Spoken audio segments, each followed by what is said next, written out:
Hello, good morning everyone. મારું નામ છે લાલપરા ગોપાલ. હું ધોરણ 7 માં અભ્યાસ કરું છું. અહીં ઉપસ્થિત શિક્ષકો, વડીલો અને વિદ્યાર્થીઓને મારા કોટી કોટી વંદન. આજે હું તમને એક રાજા રસ્તા વચ્ચે પથ્થરની વાર્તા કહીશ. તો શાંતિથી સાંભળવા મારી નમ્ર વિનંતી. એક મોટું રાજ્ય હતું. તેમાં એક રાજા હતો. તે એક ઘણી વખત વેશપલટો કરીને એટલે કે કપડા બધું જ બદલીને નગર ચર્ચા માટે નીકળતો હતો. તેને એક વખત મુખ્ય માર્ગ એટલે કે જે ત્યાંથી નગર ચર્ચા માટે નીકળતો હતો તેને ત્યાં એક મોટો પથ્થર જોયો. તેને જોવું હતું કે આ પથ્થર અહીંયાથી કોના પર ખસેડે છે. તેથી તેને તે જોવા માટે તેની નીચે એક ચીઠી અને થોડીક સોના મોહર એટલે કે સોનાના સિક્કાઓ મૂક્યા. ત્યારબાદ તે આખો જઈને ઊભો રહી ગયો. ત્યારબાદ ત્યાંથી એક સાયકલ વાળો નીકળ્યો.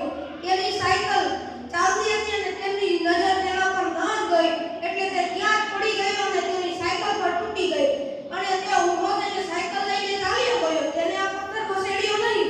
ત્યારબાદ ત્યાંથી એક ખેડૂત પોતાના બે બળદો સાથે ગયો. ત્યાં તેના બળદનો એક પગ એટલે કે જે તેનો પેલો બળદ હતો તેનો પગ પથ્થર સાથે અથડાયો અને તે લંગડતો એટલે કે લંગડક ચાલવા માંડ્યો અને તે ખેડૂતે તે જોઈને તેને પથ્થર આગી ખસેડવાની કસ્તી પણ ન લીધી એટલે કે કોશિશ પણ ન કરી અને તે પણ ત્યાંથી ચાલ્યો ગયો.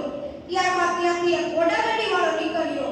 તેને ન જોયું તો તે ઘોડાગાડી વાળો ત્યાંથી ચાલ્યો ગયો અને તેનું પૈડું હતું તે ઉછળ્યું અને તેમાં બેઠેલા લોકોએ ચીસ પાડી.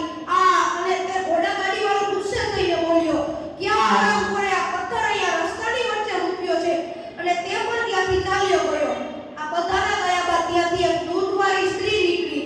તેની નજર પણ આ પથ્થર પર ગઈ નહીં અને તે ત્યાં જ પડી ગઈ અને તેનું બધું દૂધ ત્યાં ઢોળાઈ ગયું અને તે ખોડલતાથી એટલે કે આમ તેમ ભટકાતી ચાલતી ગઈ. ત્યારબાદ આ બધા જોઈ ગયા. પછી